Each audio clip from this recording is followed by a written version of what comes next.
I'm never shooting a short film again. As a filmmaker, a lot of time we get these projects, so-called proof of concept, aka we pay you no money or very little money for your blood, sweat, and tears. In exchange that hopefully the project takes off and becomes something bigger. In the classic line, we'll get you on the next one and we'll pay you then. A lot of times that new project never happens and you end up working your ass off for a subpar project that goes nowhere. I've had my fair share of those projects and I'm sure a couple of you guys have as well. But this short film was a little different, slightly better I'd say. With a 31-page script and only 6 days to shoot, how did I accomplish this? Well, I'm gonna tell you, it wasn't easy.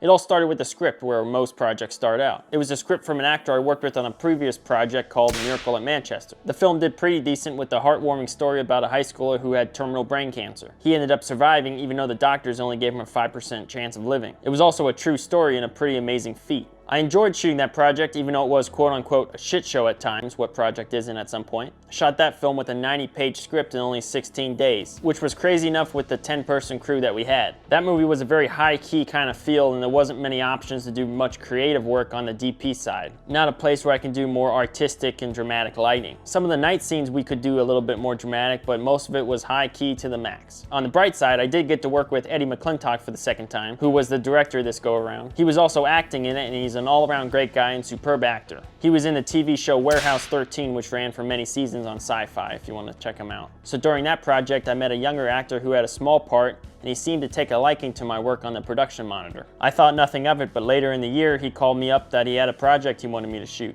This is one of the reasons why I try to be nice to everybody on set. You never know who has what cooking up or what's in the pipeline, and the best marketing you can give yourself as a filmmaker is word of mouth. So after reading the script and taking a liking to it, I decided to pursue the project. It was a dramatic piece with a lot of sad and depressing moments, and also a place where I could experiment with some new techniques as it wasn't such a high-budget, high-pressure situation. The shooting pretty much took place all in one location. It was a summer campground for kids back in the day that was now abandoned. Having a single location was going to be crucial for the budget. The director told me he only had about 6 days of shooting for the budget with a 31-page script and about $30,000 from friends and family that he managed to scrounge together. And yes, we were getting paid for this project, but factoring all the hours and everything, we were pretty much making just above minimum wage. So the director and the AD pre-scouted the locations about a month or so beforehand, and they sent me all the photos and videos that I could take a look at and start planning. I traveled to the location about a week or two before so I could get an even better idea and start making a schedule and equipment list. Now yes, I know that usually the AD is the one that's creating the schedule, but I knew exactly what I had to shoot and what I needed to be able to fit it in those 6 days. I had to compress that schedule so tightly to make it work in those days that I didn't want anybody else taking on the responsibility but me. For one thing, I didn't really trust anybody else doing it. I didn't want to end up at the end where I get screwed and only end up with 2/3 of a movie that doesn't cut together. Plus, I was editing this. You can't edit your way out of that. Just let me get in the edit suite and work some magic. With the budget limitations, I was able to afford a total of 4 crew for my department. I got about half of that $30K for sourcing crew in Arizona, and the other half they used for sourcing in LA and costumes and some other props and stuff. I got a gaffer, a key grip, a first AC, and I hired a sound recordist because it was the same guy from Miracle in Manchester and I like working with him. And he doesn't blast shadows all over the place with his boom like some people do. You were so worried about Danny, Mom. Cut. What about...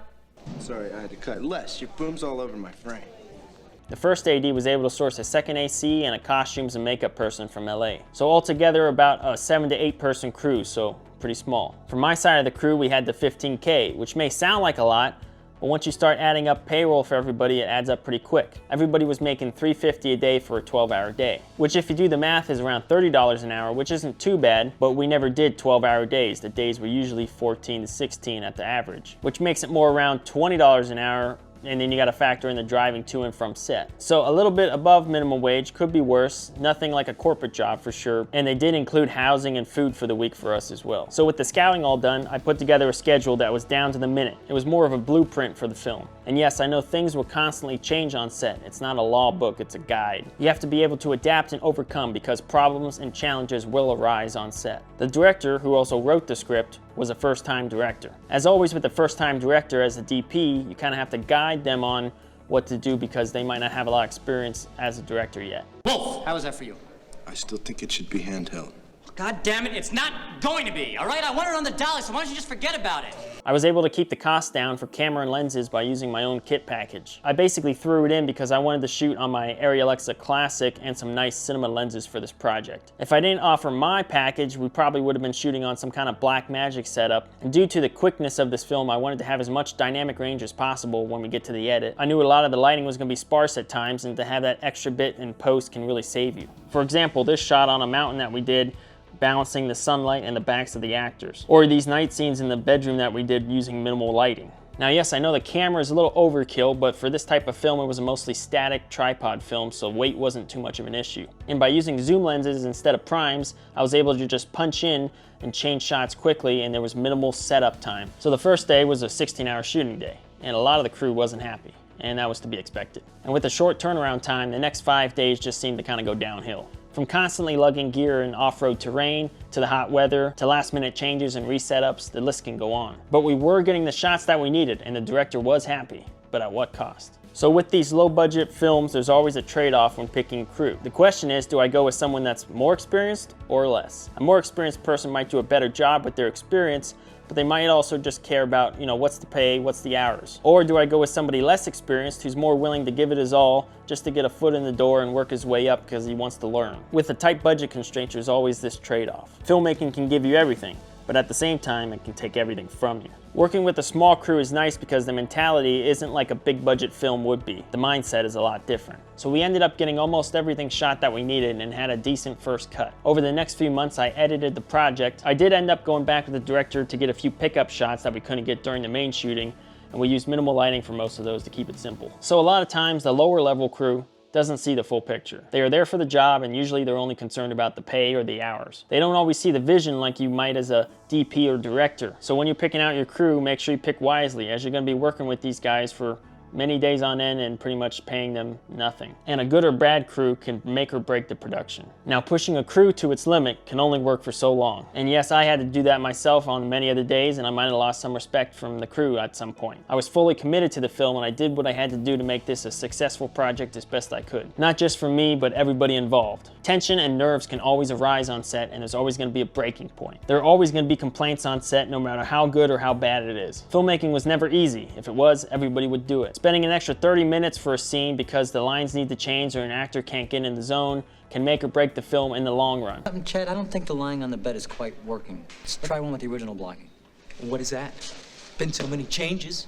Could somebody please help me? We already have all these people and all this gear here. We might as well take the extra time to get what we need and make it right. Because in the end, it will make a difference. There's nothing worse than looking up at the screen at the final project and seeing a mistake that you could have fixed when you were there. And now it's permanently etched in that movie forever. A few minutes of pain on set can save a lifetime of regrets afterwards. There's gonna be long hours, short turnarounds, and a lot of tired, unhappy, exhausted crew. We were creating a project that we could take to investors and show them what we can do on a shoestring budget. Give us an actual budget, and that's where the real magic can happen. And that was the point. It was a stepping stone. And from that project, we were very close to being green-lit on a new multi-million-dollar project with a new script and new production company. So I get offered these proof of concept projects a lot of times, and I don't always take them. If I feel like the script sucks or I can't get behind the project, I don't feel like I contribute to the film. I have to be behind the project 100% with legitimate feelings it's gonna be successful. I do have to keep the bills paid with actual work like corporate jobs and whatnot, but if you can find the right proof of concept project and it does well,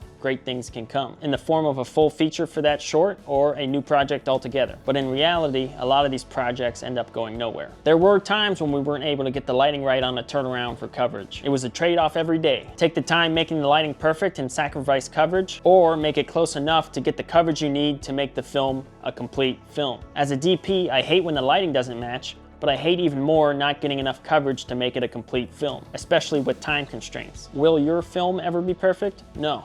If I could go back, there's a lot of things that I would change. But a film can never be perfect no matter how hard you try. When it comes down to time and money, there's always gonna be things that get cut, changed, locations fall through, actors get hurt, and you gotta be able to quickly adapt and overcome these challenges to make the best of what you can in that situation. You have to learn to deal with it. And with that, I'll leave you with this. To be a filmmaker, you have to lead. You have to be psychotic in your desire to do something. People always like the easy route. You have to push very hard to get something unusual and something different. I appreciate you watching. Please like and subscribe. It helps me out. We'll see you next week.